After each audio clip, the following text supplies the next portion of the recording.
الحمد لله نحمده ونستعينه ونستغفره ونؤمن به ونتوكل عليه ونعوذ بالله من شرور أنفسنا ومن سيئات أعمالنا من يهده الله فلا مضل له ومن يضلله فلا هادي له ونشهد أن لا إله إلا الله وحده لا شريك له ونشهد أن سيدنا ونبينا وحبيبنا ومولانا محمدا عبده ورسوله وصلى الله تعالى عليه وعلى آله وأصحابه أجمعين أما بعد فأعوذ بالله من الشيطان الرجيم بسم الله الرحمن الرحيم ولا تأكلوا أموالكم بينكم بالباطل وتدلوا بها إلى الحكام صدق الله العظيم وصدق رسوله النبي الكريم ونحن على ذلك لمن الشاهدين والشاكرين والحمد لله رب العالمين۔ قابل قدر بزرگوں اور دوستوں، اللہ رب العالمین کا شکر، اس کا احسان کہ اللہ تعالیٰ نے ہم سبوں کو نماز جمعہ ادا کرنے کے لیے پہلے پہل آنے کی توفیق مرحمت فرمائی ہے۔ اللہ تعالیٰ قبول فرمائے، آخرت کے لیے نجات کا ذریعہ بنائے، عمل کی توفیق نصیب فرمائے۔ بھائی اور بزرگوں، اس دنیا میں اچھی اور خوبصورت سکون کی زندگی گزارنے کے لیے ہر ایک انسان چاہتا ہے، ہر ایک انسان ہی چاہتا ہے کہ ہم کو اس دنیا میں سکون ملے، آرام ملے، خوشی ملے، غم نہ ہو، ڈر نہ ہو، خوف نہ ہو، بیماری نہ ہو، کسی طرح کوئی پریشانی نہ ہو، کوئی کانٹا بھی میرے پاؤں میں نہ چبھے، بالکل شاندار اور بہت ہی مزے کی زندگی اس دنیا میں گزاروں۔ ہر ایک انسان جس طبقے کا بھی ہو وہ یہی چاہتا ہے، اور چاہنا بھی چاہیے، انسانی فطرت ہے، ہر ایک جاندار کی یہی سوچ ہے، یہی فکر ہے۔ لیکن سکون سوچنے سے، خیالات سے حاصل نہیں ہوتے، بلکہ ہم کو وہ طریقہ، وہ راستہ ڈھونڈنا پڑے گا جس راستے اور جس عمل میں اللہ نے سکون رکھا ہے، خوشی رکھا ہے، آرام رکھا ہے۔ اگر اس راستے سے آدمی ہٹ کر کے کوئی سکون تلاش کرے، آرام تلاش کرے، خوشیاں تلاش کرے تو حاصل نہیں ہو سکتا، اس لیے دونوں چیزوں کا بنانے والا اللہ ہے، خوشی بھی اور غم بھی، آرام سکون سب اللہ نے بنایا ہے، تو اس کے وصول بھی اللہ نے طے کر دیا ہے۔ اس کام سے تم کو سکون ملے گا، اس کام سے تجھ کو خوشی ملے گی، اس کام سے تجھے آرام ملے گا، اس کام سے تجھے سکون نہیں ملے گا، اللہ نے وہ طے کر دیا ہے۔ اب دنیا میں بندے چاہتے ہیں کہ ہم سکون اپنی مرضی سے حاصل کریں، خوشی ہماری مرضی سے ہو، آرام ہم کو ہماری مرضی سے ہو۔ تھوڑی سی گاڑی آگے چلتی ہے لیکن بے سکونی کی ہوتی ہے۔ اسی طرح سے اللہ رب العالمین نے ہر ایک چیز میں دو حالات رکھے، حلال کا اور حرام کا۔ حلال بھی اللہ کا طے کیا ہوا، حرام بھی اللہ کا طے کیا ہوا۔ اب کوئی آدمی چاہتا ہے کہ نہیں، ہم حرام سے اپنی زندگی اور اپنا معاملہ اس دنیا کا طے کریں اور اس سے ہم کو سکون حاصل ہو جائے، تو اللہ نے حرام میں سکون نہیں رکھا ہے، سکون حلال میں رکھا ہے۔ اللہ تعالیٰ نے سکون، راحت، خوشی حلال میں رکھا ہے۔ بخار کی دوا کوئی درد میں استعمال کرے اور کہے میرا درد ٹھیک ہو جائے تو ہوگا؟ نہیں، جس نے دوا بنائی اس نے تجویز بھی رکھ دی ہے، اس دوا کا یہ فائدہ ہے، یہ بخار کے لیے ہے، یہ درد کے لیے ہے، یہ زخم کے لیے ہے۔ اب کوئی آدمی درد کی دوا میں زخم کی دوا کھائے اور وہ چاہے کہ ہمارا درد ٹھیک ہو جائے تو ہزاروں گولیاں کھا لے گا لیکن ٹھیک نہیں ہوگا۔ اب وہ کہے گا کہ نہیں، ڈاکٹر صاحب ٹھیک سے دوا نہیں تجویز کی ہے، اس دوا میں وہ خوبی نہیں ہے۔ تو میرے بھائیوں بزرگوں، جتنی بھی دنیا میں چیزیں اللہ نے بنائی ہیں ہر ایک کی خاصیت ہے، لہذا حلال میں سکون، حرام میں بے سکونی، یہ بالکل طے شدہ ہے۔ اس وقت دنیا میں ان دونوں چیزوں کا بازار بہت گرم ہے، اکثریت زیادہ لوگ حرام کے طریقے ڈھونڈتے ہیں اور حرام کی چیزیں اختیار کر کے سکون حاصل کرنا چاہتے ہیں، لہذا اس سے سکون نہیں ملتا ہے۔ حلال چیزیں تھوڑی سی ہو لیکن اللہ نے اس میں خیر، برکت، سکون، عافیت رکھا ہے۔ اس کی بہت ساری چیزیں، ان میں سے صرف دو چیزوں کا آج میں ذکر کرنا چاہتا ہوں آپ سبھی کے ساتھ۔ ایک ہے رشوت اور ایک ہے ہدیہ۔ رشوت اور ہدیہ جانتے ہیں؟ صرف جانتے ہیں، ہم لوگ دیتے نہیں کسی کو۔ یہ دو چیزیں، ہدیہ اور رشوت۔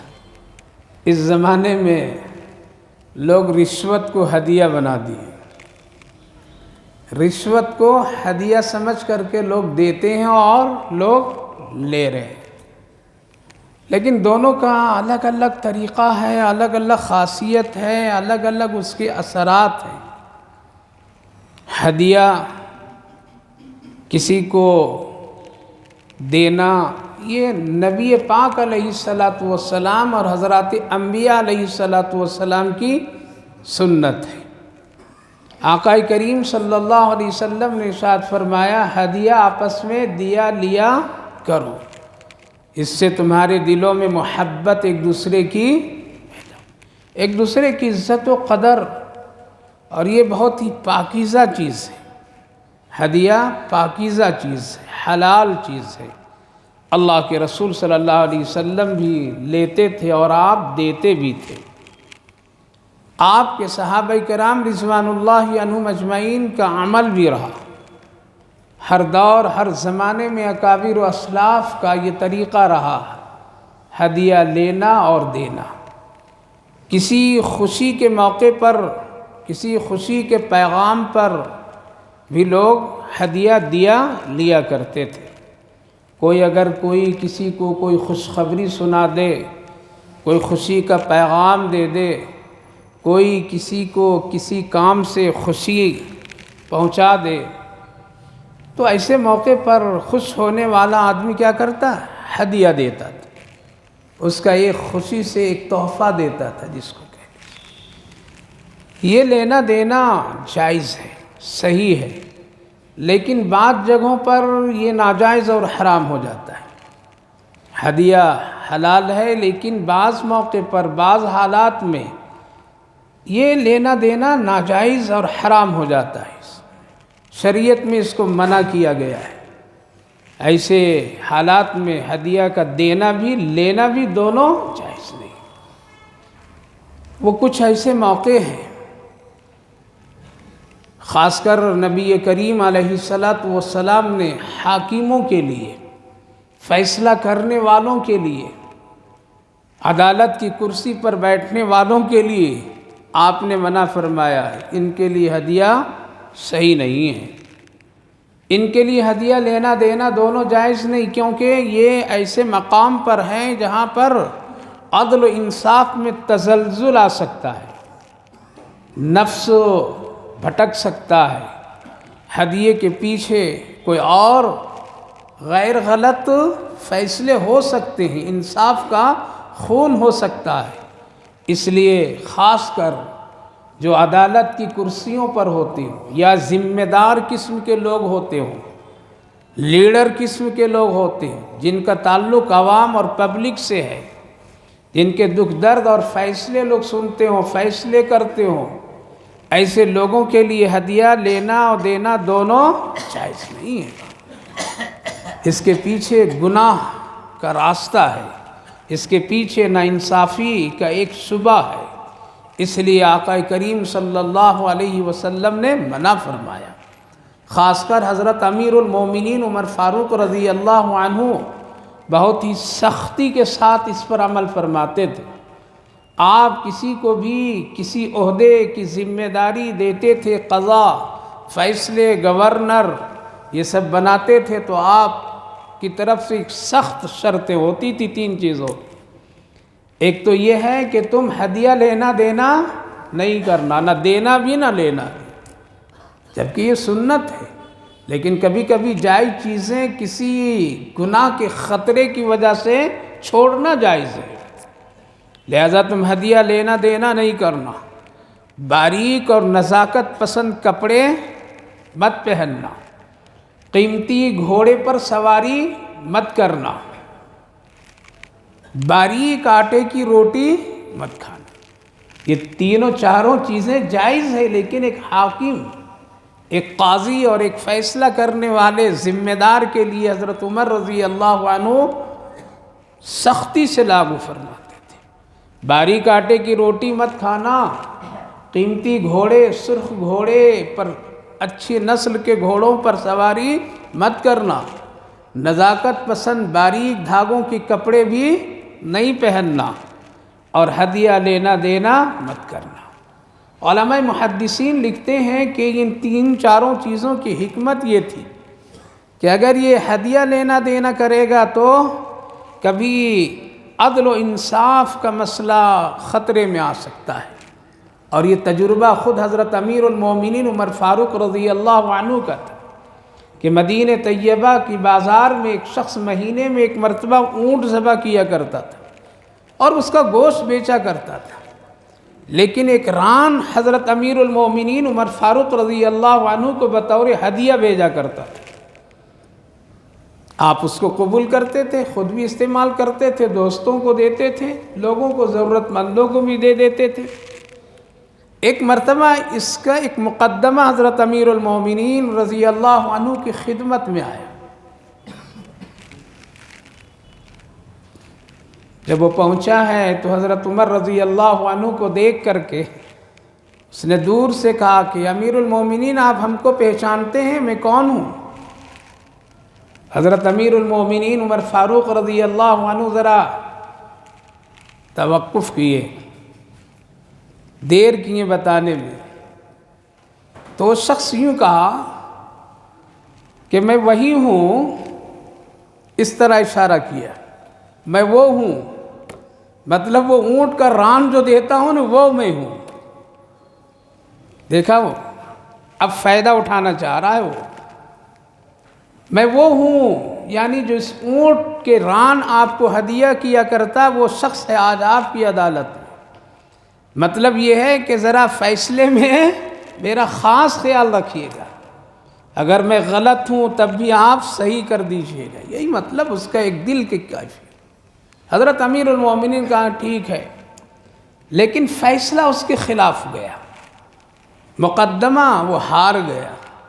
حضرت امیر المومنین عمر فاروق رضی اللہ عنہ اسی وقت پورے ملک کے گورنروں، قاضیوں، حاکموں کو یہ آرڈر کر دیا کہ کسی سے بھی کبھی بھی کوئی بھی چیز ہدیہ قبول نہیں کرنا۔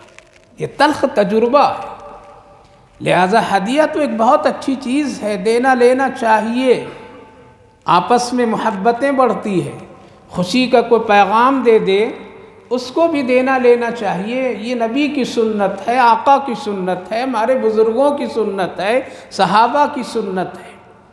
حضرت امام احمد بن حنبل رحمہم اللہ کو جب کوڑے مارے جاتے تھے صرف قرآن کی خاطر، بہت پٹائی ہوتی تھی۔ علماء لکھتے ہیں کہ اتنا سخت کوڑا مارا جاتا تھا ان کو کہ اگر ایک مضبوط ہاتھی پر مارا جاتا تو وہ بھی کھڑا ہوتا تو بیٹھ جاتا، اور بیٹھا ہوتا تو اٹھنے کی اس میں طاقت نہیں ہوتی۔ اتنی پٹائی ہوتی تھی صرف ایک مسئلے کی وجہ سے کہ کیا قرآن اللہ کی مخلوق ہے یا اللہ کا کلام ہے۔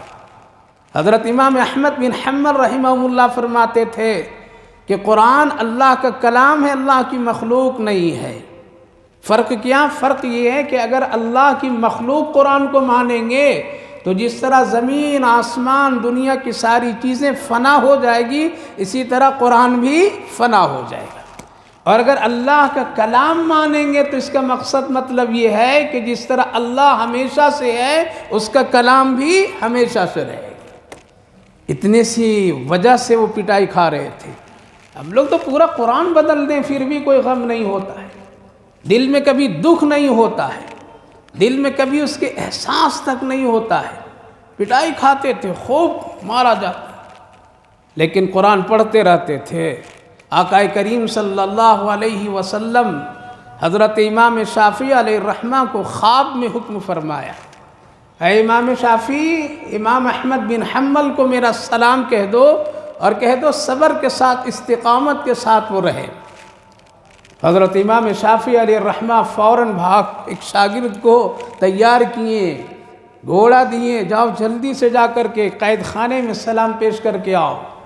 جب وہ خادم و شاگرد جب پہنچا ہے اور سلام پیش کیا ہے، قید خانے کی کوٹری میں حضرت امام احمد بن حنبل رحمہم اللہ کے پاس کوئی چیز ایسی نہیں ہے کہ اس خوشخبری، اس پیغام کی وجہ سے خوشخبری سنانے والے کو کچھ ہدیہ دے سکے۔ دل تڑپ گیا ان کا، بہت بے چین ہوئے۔ یہ انبیاء کی سنت ہے، رسولوں کی سنت ہے، اکابر و اسلاف کی سنت ہے، بزرگوں کی سنت ہے کہ کوئی خوشخبری دے تو کچھ اس کو خوش کرو۔ ہم لوگوں نے یہ ساری سنت کو ختم کر دیا۔ اب کہاں ہدیہ دیتے ہیں؟ جہاں بریانی کھانی ہوتی ہے ناجائز جگہ پر۔ کہاں سمجھ گئے؟ سمجھیں؟ ولیمہ جیسا ہوگا ویسا لفافہ بھی ہوگا، وہاں دیتے ہیں، وہاں ہم لوگ ایسا کرتے ہیں۔ حضرت امام احمد بن حنبل تڑپ گئے تو اپنا جبہ جو پہنے ہوئے تھے وہی اتار کر کے دے دیے، تاکہ اس کے سوا میرے پاس کچھ بھی نہیں بیٹا، اس کو لے جاؤ، میری طرف سے یہ ہدیہ تیرے لیے۔ خون کے دھبے لگے ہوئے تھے اس میں۔ شاگرد خوش ہو گیا لے کر کے۔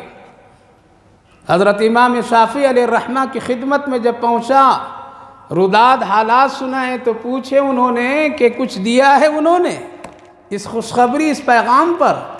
کہا کہ ہاں، اپنا جبہ انہوں نے مجھے عنایت کر دیا۔ کہا کہ بیٹا مجھے لاؤ ذرا وہ، اور لیے، اور لے کر کے ایک بالٹی میں پانی لیے اور اس جبے کو اس میں ڈالیں، بھگوئیں، نچوڑیں، پورا خشک کر کے جھاڑ کر کے پھر شاگرد کو واپس کیے۔ شاگرد نے پوچھا حضرت جبہ خشک لیا تھا اور بھگا کر کے واپس کر رہے ہیں، وجہ کیا؟ کہا کہ بیٹا اس شخص کے یہ جبہ ہے جو قرآن کے لیے پٹائی کھا رہا ہے، اس کا پسینہ اس میں لگا ہے، اس میں خون کے دھبے لگے ہیں، میں نے اس کو پانی میں ڈال کر کے نچوڑ کر کے رکھ لیا، روز ایک گھونٹ پیوں گا اور اللہ سے کہوں گا اے رب کریم میرے پاس کوئی نیکی نہیں ہے، صرف تیرے امام احمد بن حنبل کے وہ پسینہ زدہ کرتا کا پانی نچوڑ کر کے پیا ہوں، اس کی برکت سے میری مغفرت فرما دیجیے۔ لوگ قرآن کے احترام کرتے تھے، لوگ بڑوں کے احترام کرتے تھے، لوگ ایسے لوگ تھے۔ آج تو ہم کو احترام جانتے ہم کچھ نہیں، لہذا ہدیہ لینا دینا یہ کیا ہے؟ یہ صحیح ہے، یہ اچھی چیز ہے، لیکن بعض موقع پر اس کو روک دیا گیا۔ حاکم نہیں لے سکتا ہے، ذمہ دار نہیں لے سکتا ہے، قوم کے سردار نہیں لے سکتا ہے، جس کے پاس لوگوں کے فیصلے اور مقدمات آتے وہ نہیں لے سکتا ہے۔ اس لیے خطرہ یہاں پر ہے کہ ہو سکتا ہے کہ کہیں نہ کہیں اس کے پیچھے عدل و انصاف اور حق کا خون نہ کر دیا جائے۔ اسی لیے بعض اکابر اسلاف تو بہت ہی احتیاط کرتے تھے۔ حضرت تھانوی علیہ الرحمہ، حکیم الامت مولانا اشرف علی تھانوی علیہ الرحمہ کی خدمت میں ہدیہ دینے والوں کی بڑی لمبی لائن ہوتی تھی، لیکن بڑے شرائط تھے، وہ لیتے بھی نہیں تھے جلدی۔ ایک شخص نے اس طرح سے دینا چاہا کہ میں نبی کو خواب میں دیکھا ہوں، آقا نے فرمایا ہے کہ آپ کو ہدیہ دوں، اسی لیے میں آپ کے پاس لایا۔ کہا کہ وہ بات اپنی جگہ ٹھیک ہے، لیکن جو میرے شرائط ہیں اس شرط کے مطابق تو ہدیہ نہیں لایا ہے، اس لیے مجھے یہ قبول نہیں ہے۔ بڑی احتیاط کرتے تھے میرے بھائیو بزرگوں۔ کیوں احتیاط کرتے تھے؟ ہدیہ الگ، رشوت الگ۔ آج لوگ رشوت کو ہدیہ سمجھ کر کے لے لیتے ہیں، رشوت کو لوگ اس طرح سے کبھی کبھی لینا دینا کر لیتے ہیں۔ رشوت حرام، رشوت ناجائز، رشوت کا لینا دینا اللہ کی لعنت دونوں پر، یہ عمل نہایتی خطرناک۔ اللہ کے رسول صلی اللہ علیہ وسلم نے ارشاد فرمایا دینے والا بھی لینے والا بھی دونوں جہنمی ہیں۔ آپ صلی اللہ علیہ وسلم نے ارشاد فرمایا میری امت پر ایک ایسا زمانہ آئے گا لوگ اس کی پرواہ فکر نہیں کریں گے کہ کون شے حلال ہے اور کون شے حرام ہے، اس کے فرق ہی نہیں کریں گے۔ لیکن ہاں ہدیہ اور حلال کی جو برکتیں ہیں، رحمتیں ہیں، اس کے اندر میں جو خاصیت اور خصوصیت ہے، حلال کی جو اس کے اندر نور اور نورانیت ہے، جس کی وجہ سے اس کا اختیار کرنا، اس کا لینا دینا، حلال مال کا حلال طریقہ اختیار کرنا، یہ سب جائز ہے، کیونکہ اللہ نے اس میں بڑی خوبی رکھا ہے۔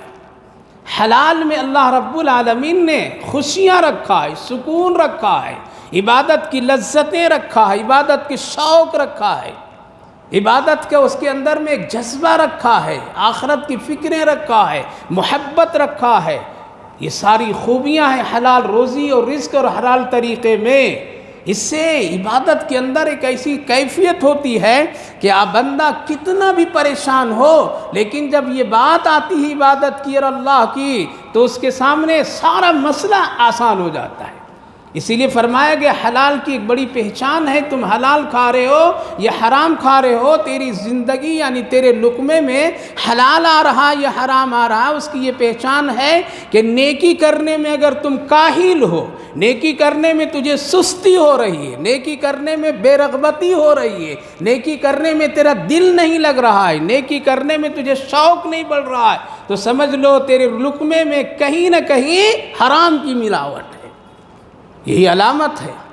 آپ اس کا جائزہ خود لیتے رہیے، اپنے آپ کو خود احساس کرتے رہیے کہ اگر نیکی کے کام میں تکلیف ہوتی ہے، نیکی کے کام میں دشواریاں ہوتی ہے، نماز پڑھنے کے لیے مصیبت لگتی ہے، نماز کی طرف دل نہیں لگتا ہے، قرآن سننا پڑھنا میرے مزاج میں نہیں ہوتا ہے، اللہ کے رسول کی سنت کا کوئی خیال نہیں ہوتا ہے، اور زبان سے گالیاں، نفرتیں، چڑپن اور ماں باپ کی بے حرمتی، لوگوں سے لڑنا اور گناہ کا شوق، گناہ کا دل دادا، گناہ کی رغبتیں بار بار ہوتی رہتی ہو تو سمجھ لیجئے ہمارے لقمے میں کہیں نہ کہیں کچھ گڑبڑی ہو رہی ہے۔ زمانے کو مت دوست دیجیے، زمانہ ایسا ہے، زمانے کا دوست مت دیجیے کہ زمانہ کے حالات اور لوگ خراب ہیں۔ حکومت کے کندھے پر بندوق مت چلائیے کہ حکومت ایسی اس لیے ہمیں عبادت، نماز، یہ ساری چیزیں نہیں ہو پا رہی ہیں۔ نہیں، اپنی روزی، اپنے معاملات اور اپنے کھانے پینے کے حالات کو دیکھیے کہ وہ کیسا ہے۔ لہٰذا ہمیشہ لقمے کی، کھانے کی یہی پہچان ہے کہ جتنی نیکی میں تجھے دل لگے گا تیرا معاملہ بہت ہی اچھا ہے، اور اگر نیکی میں بزدلی، نیکی میں پریشانی ہو رہی ہے تو سمجھ لیجئے کہ یہ مسئلہ بہت ہی بگڑا ہوا ہے۔ اس لیے لوگ تھوڑی ہی سی چیزوں پر بڑی احتیاط کرتے تھے۔ ایک بزرگ تھے، سیدھا سادہ کھیتی باڑی کام کرنے والا، دارالعلوم دیوبند کے ایک بڑے عالم دین جب سفر سے واپس آ رہے تھے اور ایک بستی میں اٹک گئے تھے۔ اٹکنے کی وجہ سے رات وہیں ان کو گزارنا پڑا۔ تو عشاء کے وقت میں بڑے میاں ملے تھے اور مل کر کے پوچھا کہ آپ مسافر اجنبی لگ رہے ہیں؟ کہا کہ ہاں ہوں اجنبی، مجھے مدرسہ، بڑا مدرسہ جانا تھا لیکن رات ہو گئی اس لیے مسجد میں رک گیا ہوں۔ کہا کہ کھانے کا؟ کہا کہ میرے پاس کچھ بھی نہیں ہے، ایک رات گزارنا کیا مشکل کام ہے کیا؟ گزار دوں گا۔ کہا کہ رک جا، روٹی لے کر کے آتا ہوں۔ اور وہ روٹی لے کر کے آیا تھا 3، اور کھلایا، 3 روٹی کھلا دیا۔ کہا کھا لو، صبح چلے جانا مولوی۔ کہا کہ ٹھیک ہے، صبح چلا جاؤں گا۔ صبح ہو گئی، وہ بندہ اپنے کام میں چلا گیا، مولوی صاحب مسجد ہی میں رہے، وہ عشاء ہی میں آتے تھے۔ وہ بڑے میاں جب عشاء میں آئے تو دیکھا کہ مولوی یہی ہے۔ کہا کہ گئے نہیں؟ کہا کہ ایک دن اور ٹھہرنے کا دل چاہا، بڑا اچھا سکون لگا یہاں دیہات قریوں میں۔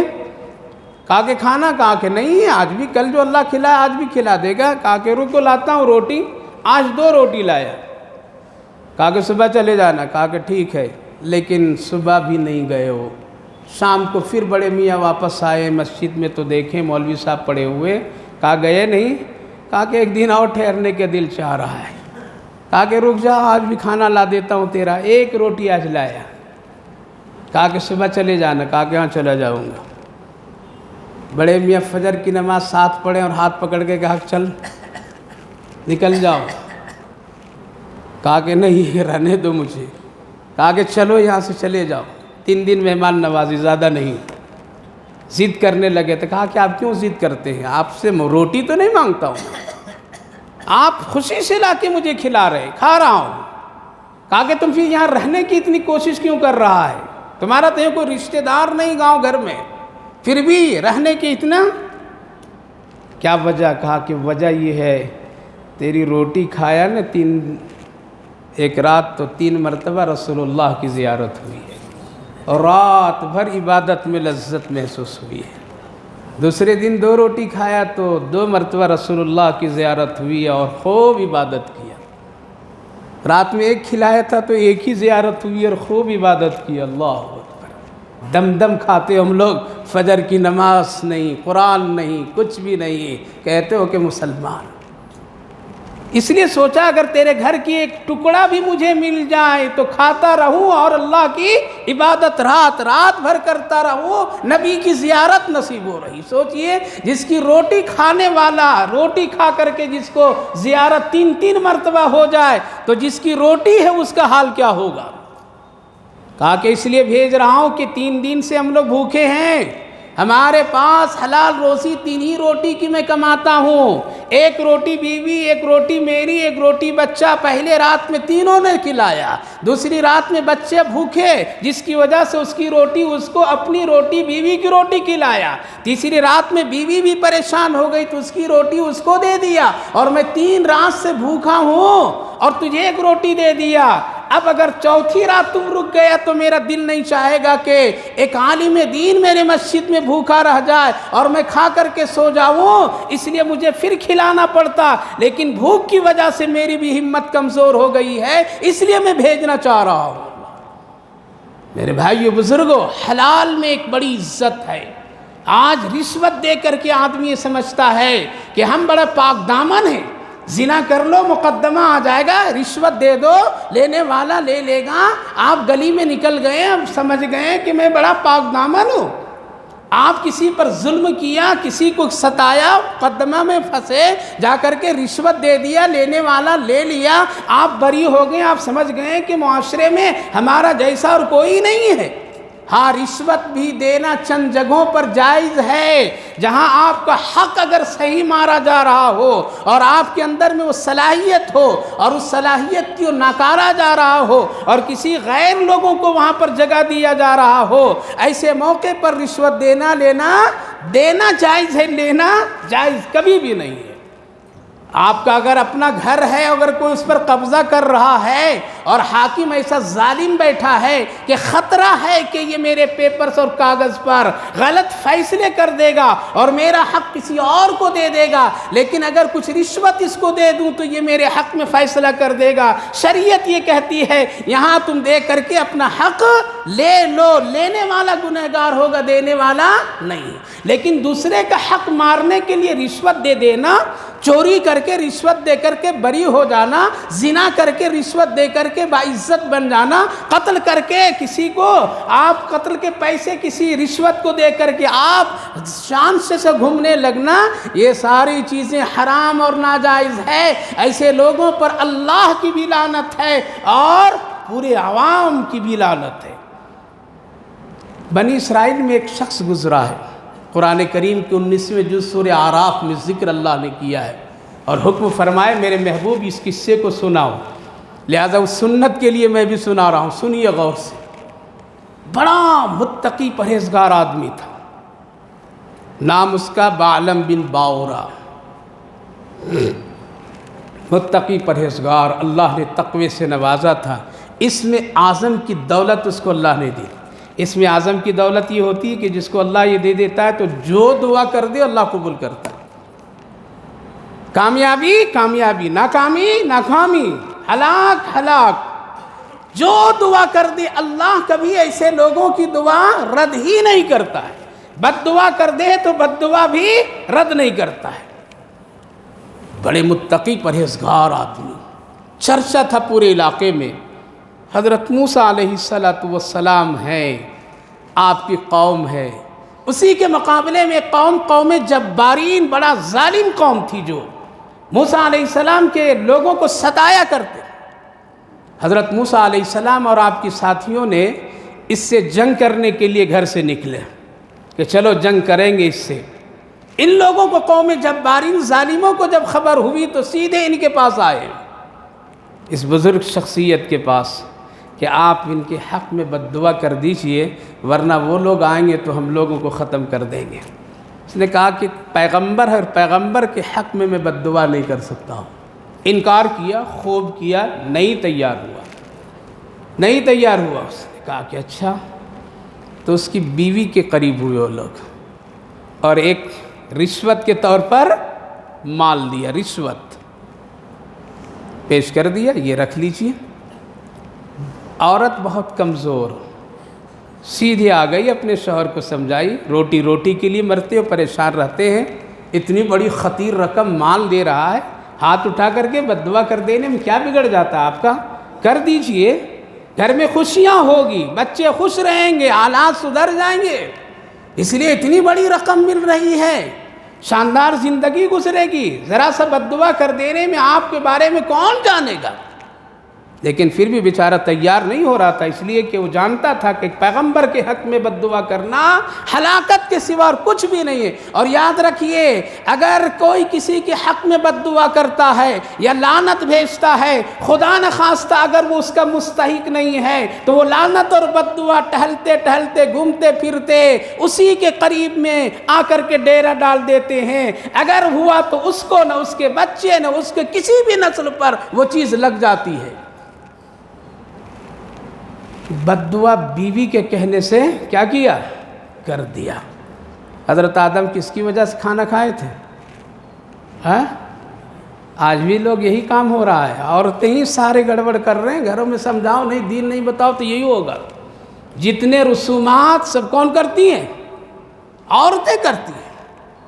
اس لیے عورت جب جہالت، دین سے دوری، آخرت کی فکر نہیں، تو مرد کو ہلاکت میں لا کر کے ڈال دیتی ہے، اس کو قرضوں پر مبتلا کر دیتی ہے، حرام کاری پر مبتلا کر دیتی ہے، سود خوری پر مبتلا کر دیتی ہے۔ اسی لیے آقا کریم صلی اللہ علیہ وسلم نے فرمایا، عورت چاہے تو جنت کے باغ بنا دے، عورت چاہے تو جہنم کے گڑھا گھر کا بنا دے۔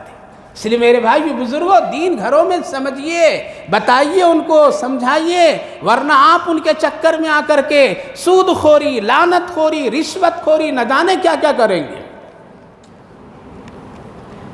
بد دعا ہو گئی لیکن بد دعا لگی نہیں، بد دعا واپس آئی۔ کیا ہے؟ رشوت۔ رشوت نے یہاں مجبور کیا کہ انسان کو، اس لیے رشوت کا دینا عام حالات میں کسی کو ناحق ستانے کے لیے، کسی پر ظلم کرنے کے لیے، کسی کا وصول کرنے کے لیے، کسی کو دھمکانے کے لیے، کسی کو قید خانے میں ڈالنے کے لیے، یہ سارے کام ایک مسلمان کے لیے ہلاکت، ناجائز، حرام ہے، اللہ کی لعنت ہے۔ اللہ کے رسول صلی اللہ علیہ وسلم فرمائے دونوں کل جہنم میں ساتھ ساتھ ہوں گے۔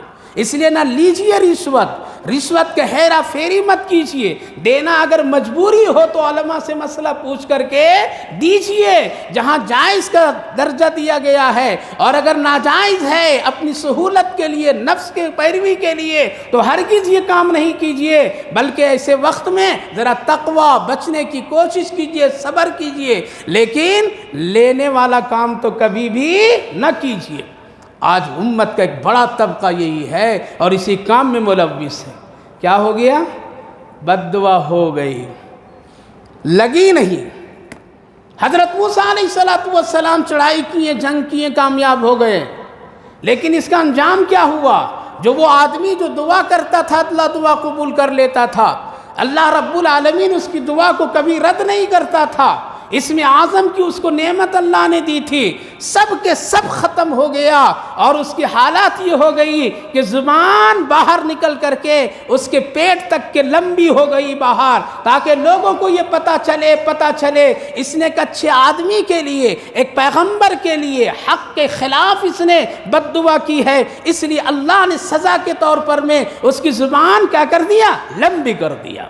وہ ہمیشہ ہانپتا رہتا تھا، کانپتا رہتا تھا، لوگ پہچان لیتے تھے اس نے رشوت لے کر کے بد دعا کی ہے۔ رشوت لے کر کے کوئی اپنا کام کرا دینا، یہ کام مسلمان کے لیے بدترین ہے، اللہ کی لعنت ایسے لوگوں پر برستی ہے۔ جب یہ آدمی اس لائق ہو گیا تو پھر وہ قوم جبارین آئی اور آ کر کے پوچھے کہ ان لوگوں پر کامیابی حاصل کرنے کے لیے کوئی اور طریقہ بتا دے۔ کہا کہ اب تو جہنم میں چلائی گئی ہے تو بتا دیتا ہوں، اب اس کے لیے ہتھیار جنگ کرنے کی ضرورت نہیں ہے، بلکہ وہ جہاں ہو اپنی خوبصورت لڑکیاں تم پیش کر دو، اپنے آپ اس قوم مردہ ہو جائے گی۔ یہ بعلم باورا قرآن کریم کی 9ویں جز میں یہ واقعہ ہے۔ کیا کہا؟ اپنی خوبصورت لڑکیاں، عورتیں ان کے مجلس میں چھوڑ دو، وہ لبھائیں، وہ قریب کریں، کوئی ایک آدمی اس کی جماعت کا اگر اس گناہ میں ملوث ہو گیا تو اللہ کی لعنت فوراً ان پر آئے گی، اور وہ قوم کی اندرونی روحانی طاقت ختم ہو جائے گی، پھر تم جیسا چاہو گے تم اس کو استعمال کرو گے۔ وہ قوم جبارین اپنی عورتیں، اپنی لڑکیوں کو خوبصورتی کے ساتھ میں حضرت موسیٰ علیہ السلام اور بنی اسرائیل کی جماعت میں چھوڑ دیے۔ قسم خدا کی اس پاکیزہ جماعت میں ایک شخص اس گناہ میں ملوث ہو گیا، اللہ رب العالمین نے فوراً ان کی گرفت کیا اور ان کی طاقت روحانی کو اللہ نے ختم کر دیا، اور وہ قوم ذلیل اور بدترین لوگوں میں شامل ہو گئی۔ اب کہیں بھی کوئی جنگ کرے کامیاب نہیں ہو، کہیں بھی وہ جائیں تو ان کو رسوائی کے سوا کچھ بھی نہ ہو۔ آج میرے بھائیوں، بزرگوں، نوجوانوں، باطل طاقتیں وہ ہتھیار اٹھا کر کے ہمارا اور آپ کا مقابلہ نہیں کر رہی ہے، وہ کر رہی ہے تو صرف بے حیائی کی کر رہی ہے، بے حیائی۔ اس لیے اس وقت میں 2 کاموں سے بچنا ضروری ہے، حرام کاموں سے، رشوت خوری سے، سود خوری سے جتنا ممکن ہو سکے کیا کریں؟ مسلمان بچیں۔ دوسرا کام بدکاری، زناکاری، اور اس کے ساتھ ساتھ اپنی گھر کی عورتوں کی عزت عفت کا پورا خیال رکھیے۔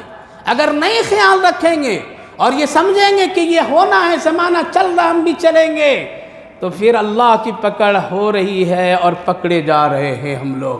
اس لیے کوئی بچ نہیں سکتا ہے، کوئی اس سے کوئی چھٹکارا نہیں ہے۔ اس لیے رشوت خوری، بدکاری، زناکاری، سود خوری، یہ ساری چیزیں لعنت کی ہے۔ سب کچھ کر لوگے دے کر کے، لیکن قبر جب پھٹے گی اور قبر میں جب چھاؤ گے تب پتہ چلے گا اس کا انجام کتنا برا ہے۔ اس لیے اللہ کے واسطے اگر مسلمان ہیں آپ کے دل میں ذرہ سا اسلام کی عزت و قدر ہے، ذرا سا بھی احترام ہے، تو ان سارے گناہوں سے خود بھی بچیے، اپنے بچے بچیوں کو بچائیے، ورنہ کفر کے دہانے پر ہمارے بچے کالجوں میں پڑھنے والے لڑکے لڑکیاں پہنچ چکے ہیں۔ ان کے اندرونی حالات بڑے خراب ہیں۔ قسم خدا کی آنکھ کھول کر کے دیکھنے کی طبیعت نہیں چاہتی ہے۔ اتنی بدکاری، اتنی لعنت خوری، اس قدر بے حیائی، باپ دیکھ رہا ہے، ماں دیکھ رہی ہے، بھائی دیکھ رہے ہیں، اور شان سے کہتے ہیں ہماری بچی تو بڑے اچھے کالج میں ڈگریوں کی بہت اونچے مقام پر پڑھ رہی ہے، لیکن اس کی خبر ذرا لیجئے کہ کیا حالات ہیں اس وقت میں مسلمان بچیوں کے، کس قدر ان کے اندر بے روی ہے۔ اللہ کے واسطے ہوش میں آ جائیے۔ دشمن قوم اپنی طاقت کے ساتھ میں کھڑی ہے کہ ہم اس کو اسلام پر نہ رہنے دیں گے، نہ اسلام کی پہچان اس کی باقی رہنے دیں گے۔ اس لیے دو گناہ سے ضرور بچیے۔ ایک، رشوت بلا ضرورت مت دیا کیجیے۔ ہاں کہیں پھنس جائے گاڑی اور جائز طریقہ ہے تو وہاں اس کی گنجائش ہے۔ دوسرا، لعنت کسی پر مت بھیجیے۔ تیسری چیز، بدکاری، زناکاری سے ہمیشہ بچیے، بچائیے اپنے گھروں میں، لوگوں کو اس کی ترغیب دیجئے، دین کا کام اپنے گھر میں کیجئے، سمجھائیے۔ اگر نہیں کریں گے تو ایک قوم بدکاری میں، ایک شخص بدکاری میں مبتلا ہوا، حضرت موسیٰ علیہ السلام کی شکست ہو گئی اور قوم شکست کے دہانے پر آ گئی۔ اب تو گلی گلی، کوچے کوچے، محفلوں میں، بازاروں میں، دکانوں میں، تنہائیوں میں، یا اللہ کیسے ہم لوگ ہیں، اس سے بچنے کی کوئی فکر کر ہی نہیں رہا ہے۔ اگر نہیں کریں گے تو پھر اللہ کی پکڑ، لعنت شروع ہے اور اس سے کوئی بچ نہیں سکتا ہے۔ اس لیے رشوت دینا ہو تو علماء سے مسئلہ پوچھ لیجئے، نہیں ہے تو صبر کر لیجئے، قبر اچھی بن جائے گی، دنیا بنے یا نہ بنے۔ اللہ آپ کو بھی ہم کو بھی اس کی توفیق نصیب